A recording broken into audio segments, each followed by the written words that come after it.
ಗೆಳೆಯರೇ, ಇವತ್ತಿನ ದಿವಸ ದಿನಾಂಕ 14/1/2026 ದಿನದಂದು ನಾವು ಕೋಲಾರ ಜಿಲ್ಲೆಯಲ್ಲಿ ದಲಿತ ಸಮುದಾಯದ ಮುಖಂಡರುಗಳನ್ನು ಬರಮಾಡಿಕೊಂಡು ಅವರ ಕಷ್ಟ ಕಾರ್ಪಣ್ಯಗಳ ಅಹವಾಲುಗಳನ್ನು ಸ್ವೀಕರಿಸುವುದರ ಜೊತೆಗೆ ಅವರ ಹೇಳಿಕೆಗಳನ್ನು ಕೂಡ ನಾವು ಈ ದಿನ ತೆಗೆದುಕೊಂಡಿದ್ದೇವೆ. ನಮ್ಮ ಪರಿಶಿಷ್ಟ ಜಾತಿ ಮತ್ತು ಪರಿಶಿಷ್ಟ ಪಂಗಡದ ಆಯೋಗ ಸುಮಾರು 3 ತಿಂಗಳಿಂದ ಈಚೆಗೆ ಎಲ್ಲ ಜಿಲ್ಲೆಗಳಲ್ಲೂ ಕೂಡ ಬಂದಂಥ ಅಹವಾಲುಗಳನ್ನು ಪರಿಷ್ಕರಣೆ ಮಾಡಿ ಹಲವಾರು ವಿಚಾರಗಳ ಬಗ್ಗೆ ಈಗಾಗಲೇ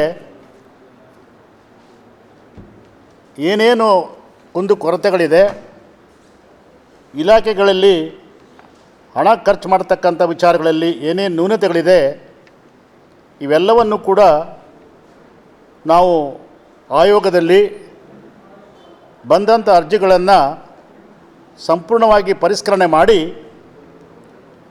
ಸುಮಾರು ಈಗಾಗಲೇ 12 ಕೋರ್ಟ್ಗಳನ್ನು ನಡೆಸಿ ಸುಮಾರು 185 ಪ್ರಕರಣಗಳನ್ನು ನಾವು ಇತ್ಯರ್ಥ ಮಾಡಿದ್ದೇವೆ. ಸುಮಾರು 3650 ಪ್ರಕರಣಗಳು ಬಾಕಿ ಇದ್ದರೂ ಕೂಡ ತ್ವರಿತಗತವಾಗಿ ನಾವು ಅದನ್ನು ಇತ್ಯರ್ಥ ಮಾಡ್ತಾಯಿದ್ದೇವೆ ಈಗಾಗಲೇ. ಇದನ್ನು ಅಲ್ಲದೆ ನಾವು ಒಂದು ತಿಂಗಳಲ್ಲಿ ಕನಿಷ್ಠ 2-3 ಜಿಲ್ಲೆಗಳಿಗೆ ಪ್ರವಾಸ ಮಾಡಿ ಅಲ್ಲಿರ್ತಕ್ಕಂಥ ಜನರ ಸಮಸ್ಯೆಯನ್ನು ಆಲಿಸಿ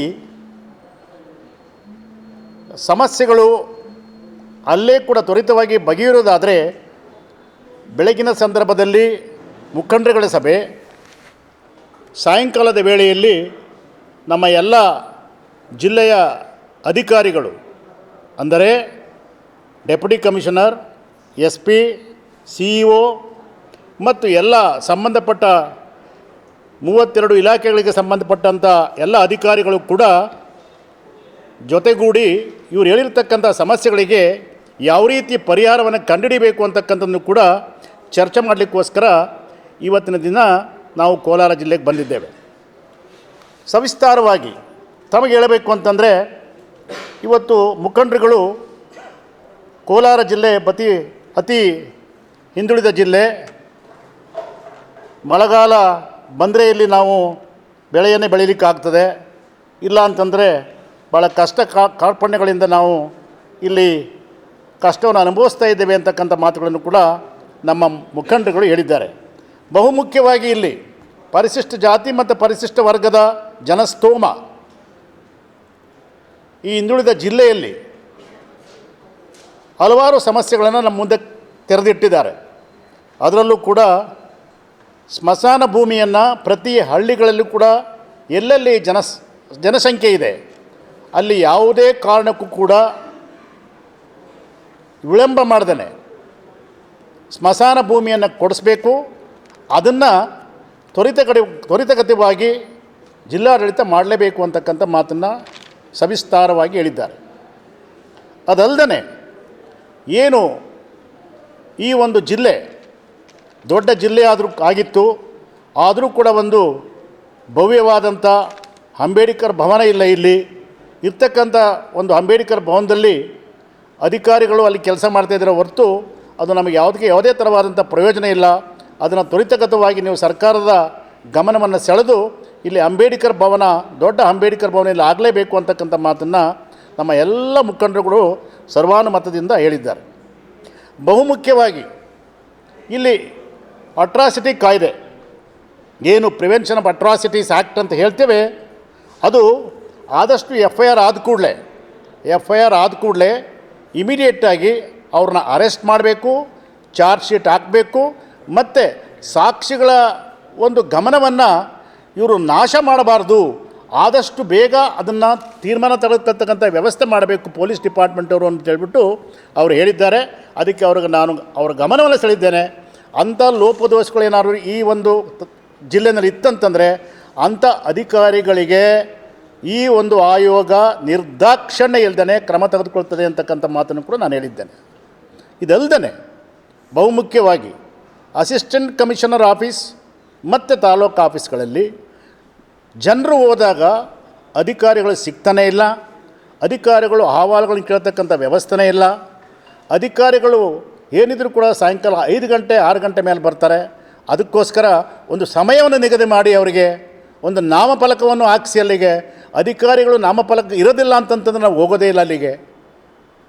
ಅಲ್ಲಿ 3 ಗಂಟೆಯಿಂದ 5 ಗಂಟೆ ತನಕ ಇರ್ತಾರೆ ಅಂತಕ್ಕಂಥ ಒಂದು ಇದ್ದರೂ ಕೂಡ ಸರ್ಕಾರದ ಆದೇಶ, ನಾವು ಹೋದರೂ ಕೂಡ ಅಲ್ಲಿ ನಮ್ಮ ಗಮನವನ್ನು ನಾವು ಹೇಳ್ತಕ್ಕಂಥ ಅಹವಾಲುಗಳನ್ನು ಕೇಳ್ತಕ್ಕಂಥ ವ್ಯಕ್ತಿಗಳು ಅಲ್ಲಿರೋದಿಲ್ಲ ಅಂತಕ್ಕಂಥ ಮಾತುಗಳನ್ನು ಕೂಡ ಹೇಳಿದ್ದಾರೆ. ಅದನ್ನು ಕೂಡ ಬರ್ತಕ್ಕಂಥ ಈ ಮೀಟಿಂಗ್ನಲ್ಲಿ ನಾನು ಮಧ್ಯಾಹ್ನದ ಮೀಟಿಂಗ್ನಲ್ಲಿ ನಾನು ಸವಿಸ್ತಾರವಾಗಿ ಅಧಿಕಾರಿಗಳ ಚರ್ಚಿಸಿ ಆ ಒಂದು ಏನಾದರೂ ಆ ಥರ ನ್ಯೂನತೆಗಳಿತ್ತಂತಂದರೆ ಕಟ್ಟುನಿಟ್ಟಿನ ಕ್ರಮವನ್ನು ಆಯೋಗ ವಹಿಸುತ್ತೆ ಅಂತಕ್ಕಂಥ ಮಾತುಗಳನ್ನು ಕೂಡ ನಾನು ಹೇಳಿದ್ದೇನೆ ಅವರಿಗೆ. ಮುಂದುವರಿದು ಸರ್ಕಾರದಲ್ಲಿ ಅನೇಕ ಇಲ್ಲಿ ಏನು ಲ್ಯಾಂಡ್ಗಳಿದೆ, ಅರಣ್ಯ ಭೂಮಿ ಇದೆ. ಅರಣ್ಯ ಭೂಮಿನಲ್ಲಿರ್ತಕ್ಕಂಥ ಪರಿಶಿಷ್ಟ ಜಾತಿ ಪರಿಶಿಷ್ಟ ಪಂಗಡಗಳ ಜನರು ಅಲ್ಲಿ ಏನಾದರೂ ಈಗ ವಾಸವಾಗಿದ್ದಲ್ಲಿ, ಅಂಥ ಜಮೀನುಗಳಲ್ಲಿ ವಾಸವಾಗಿದ್ದಲ್ಲಿ ಅಲ್ಲಿ ಒಕ್ಕಲೆಬ್ಬಿಸ್ತಕ್ಕಂಥ ಕಾರ್ಯ ನಡೆದಿದೆ ಸರ್. ಆ ಒಕ್ಕಲೆಬ್ಬಿಸ್ತಕ್ಕಂಥ ಕಾರ್ಯ ಯಾವತ್ತೂ ಕೂಡ ನಡೀತಾನೇ ಇದೆ ನಿರಂತರವಾಗಿ. ಅದನ್ನು ಸರ್ಕಾರದ ಮಟ್ಟದಲ್ಲಿ ತಾವು ಗಮನ ಸೆಳೆದು ಆ ಒಕ್ಕಲೆಬ್ಬಿಸ್ತಕ್ಕಂಥ ಕಾರ್ಯಕ್ರಮ ಆಗಬಾರ್ದು ಅಂತಕ್ಕಂಥ ಮಾತುಗಳನ್ನು ಹೇಳಿದ್ದಾರೆ.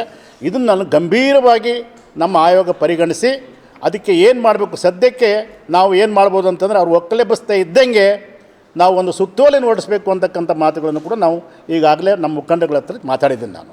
ಇದು ಒಂದು ಭಾಗ ಆದ್ರೆ ಅಂತಂದರೆ S C P T S P ಹಣ ಏನು ಜನಸ್ತೋಮಕ್ಕೆ ಸರಿಯಾಗಿ ರೀತಿಯಲ್ಲಿ ತಲುಪಬೇಕು.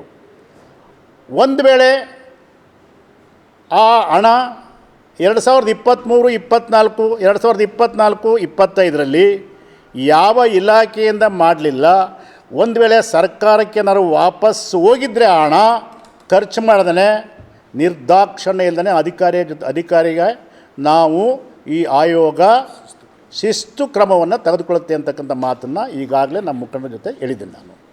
ಇವಲ್ಲದೆ ಒಂದು DCRE ಏನು ಈ ಅಟ್ರಾಸಿಟಿ ಒಂದು ವ್ಯವಸ್ಥೆ ಇದೆ, CRE ಸೆಲ್ ಅಂತೇನಿದೆ, ಇದನ್ನು ಬಲಿಷ್ಠ ಮಾಡಬೇಕು. ಅದು ಸರಿಯಾಗಿ ಕೆಲಸ ಮಾಡ್ತಾ ಇಲ್ಲ, ಅಲ್ಲಿ ಅಧಿಕಾರಿಗಳೇ ಇಲ್ಲ. ಯಾವ ಅಧಿಕಾರಿಗಳ ಹತ್ರ ಹೋದರೂ ಕೂಡ ನಮಗೆ ಸೌಲಭ್ಯಗಳಿಲ್ಲ ಅಂತ ಹೇಳಿದ್ದಾರೆ. ಅದಕ್ಕೋಸ್ಕರ ಅದಕ್ಕೊಂದು ಕಮಿಟಿ ಮಾಡಿ ಏನು ನಮ್ಮ ಒಂದು ಸ್ಟೇಟ್ ಮಟ್ಟದಲ್ಲಿ DGP DCRE ಅಂತೇನಿದೆ ಅವ್ರ ಜೊತೆಗೆ ಕೂಡಿಕೊಂಡು ಒಂದು ಕಮಿಟಿ ಮಾಡಿ ಸವಿಸ್ತಾರವಾಗಿ ಇದನ್ನು ಚರ್ಚೆ ಮಾಡಬೇಕು ಅಂತಕ್ಕಂಥ ತೀರ್ಮಾನವನ್ನು ಕೂಡ ನಾವು ಮಾಡಿದ್ದೇವೆ. ಇನ್ನು ಈ ಜಾತಿ ಸರ್ಟಿಫಿಕೇಟ್ಗಳು, ನಮ್ಮ ಕ್ಯಾಸ್ಟ್ ಸರ್ಟಿಫಿಕೇಟ್ ಏನು ಪರಿಶಿಷ್ಟ ಜಾತಿ ಮತ್ತು ಪರಿಶಿಷ್ಟ ಪಂಗಡದ ಜಾತಿ ಸರ್ಟಿಫಿಕೇಟ್ ಏನಿದೆ, ಇದರಲ್ಲಿ ಭಾಳ ಆಘಾತ ಉಂಟು ಮಾಡ್ತಕ್ಕಂಥ ವ್ಯವಸ್ಥೆ ಆಗಿದೆ. ಇಲ್ಲಿ ಈ ಆಘಾತ ಏನಪ್ಪ ಅಂತಂದರೆ ಕೆಲವರು SC ಅಲ್ಲದೇ ಇದ್ದರೂ ಕೂಡ SC ಸರ್ಟಿಫಿಕೇಟ್ ತೆಗೆದುಕೊಂಡು ಈಗಾಗಲೇ ಜಾಬಕ್ಕೆ ಸೇರಿಬಿಟ್ಟಿದ್ದಾರೆ. ಕೆಲವರು ಇದರಿಂದ ಹೆಚ್ಚಿನ ಮಟ್ಟದಲ್ಲಿ ಪ್ರಯೋಜನ ಪಡ್ಕೊಂಡಿದ್ದಾರೆ ಅಂತಕ್ಕಂಥ ಮಾತುಗಳನ್ನು ಕೂಡ ನಮ್ಮ ಮುಖಂಡರುಗಳು ಭಾಳ ಘಂಟಾಘೋಷವಾಗಿ, ಅದು ಎಲ್ಲರ ಮುಖಂಡರುಗಳ ಸಮ್ಮುಖದಲ್ಲೇ ಆಗಿರ್ತಕ್ಕಂಥ ಚರ್ಚೆ ಇದು. ಸೊ ಅವ್ರು ಘಂಟಾಘೋಷವಾಗಿ ಹೇಳಿದ್ದಾರೆ. ಅದ್ರ ಬಗ್ಗೆ ಸೂಕ್ತ ಮಾಹಿತಿಯೊಂದಿಗೆ ಏನು ಆದೇಶಗಳು, ಕೋರ್ಟ್ ಆದೇಶಗಳಿದೆ ಅಥವಾ ನಮ್ಮ ಕಮಿಷನ್ ಯಾವ ರೀತಿ ತೀರ್ಮಾನ ಮಾಡ್ತದೆ, ಸರ್ಕಾರ ಯಾವ ಜಾತಿಗಳನ್ನು ಎಲ್ಲೆಲ್ಲಿ ನಿಬಂಧನೆಗಳು ಎಲ್ಲೆಲ್ಲಿ ಸೇರಿಸ್ತಕ್ಕಂಥ ವ್ಯವಸ್ಥೆ ಇದೆ, ಅದನ್ನೆಲ್ಲವನ್ನು ಕೂಡ ಪರಿಗಣಿಸಿ ಏನು ಆ ಕೋರ್ಟ್ ಆದೇಶಗಳಿದೆ ಇವೆಲ್ಲವನ್ನು ಸವಿಸ್ತಾರವಾಗಿ ಚರ್ಚೆ ಮಾಡಿ ನಾವು ಇದರ ಬಗ್ಗೆ ಸರ್ಕಾರದ ಗಮನವನ್ನು ತರ್ತೇವೆ. ಅದಲ್ಲದೆ ಕೂಡ ಒಂದು ಕಮಿಟಿಯನ್ನು ಕೂಡ ನಮ್ಮ ಆಯೋಗದಿಂದ ಫಾರ್ಮ್ ಮಾಡ್ತೇವೆ ಅಂತಕ್ಕಂಥ ಮಾತನ್ನು ಈ ಸಂದರ್ಭದಲ್ಲಿ ನಮ್ಮ ಮುಖಂಡರಿಗೂ ನಾನು ತಿಳಿಸಿದ್ದೇನೆ. ಇದನ್ನು ಹೊರತು ಹಲವಾರು ನ್ಯೂನತೆಗಳು ಏನು PWD ಇಲಾಖೆಯಲ್ಲಿ, ನೀರಾವರಿ ಇಲಾಖೆಯಲ್ಲಿ ಮತ್ತು ಬೇರೆ ಸಮಾಜ ಕಲ್ಯಾಣ ಇಲಾಖೆಯಲ್ಲಿ ಮತ್ತು ಕೃಷಿ ಇಲಾಖೆಯಲ್ಲಿ ಬೇರೆ ಯಾವುದೇ ಇಲಾಖೆಗಳಲ್ಲಿ ಏನು ಈ ಬೆನಿಫಿಷರಿಯನ್ನು ಐಡೆಂಟಿಫೈ ಮಾಡ್ತಾರೆ ಅದು ಸರಿಯಾದ ಕ್ರಮ ಆಗ್ತಾಯಿಲ್ಲ. ಆ ಬೆನಿಫಿಷರಿಯನ್ನು ಐಡೆಂಟಿಫೈ ಮಾಡಿ ಸರಿಯಾದ ರೀತಿಯಲ್ಲಿ ಜನಸಾಮಾನ್ಯರಿಗೆ ಒದಗಿಸ್ತಾ ಇಲ್ಲ ಅಂತಕ್ಕಂಥ ವಿಚಾರಗಳನ್ನು ಕೂಡ ಅವ್ರು ನನಗೆ ಮುಟ್ಟಿಸಿದ್ದಾರೆ. ಅಲ್ಲದೆ PWD ಡಿಪಾರ್ಟ್ಮೆಂಟಲ್ಲಿ ಅದರಲ್ಲೂ ಕೂಡ ಈ ವರ್ಗಗಳಿಗೆ ತಕ್ಕಂತೆ ಏನು ಕಾಂಟ್ರಾಕ್ಟ್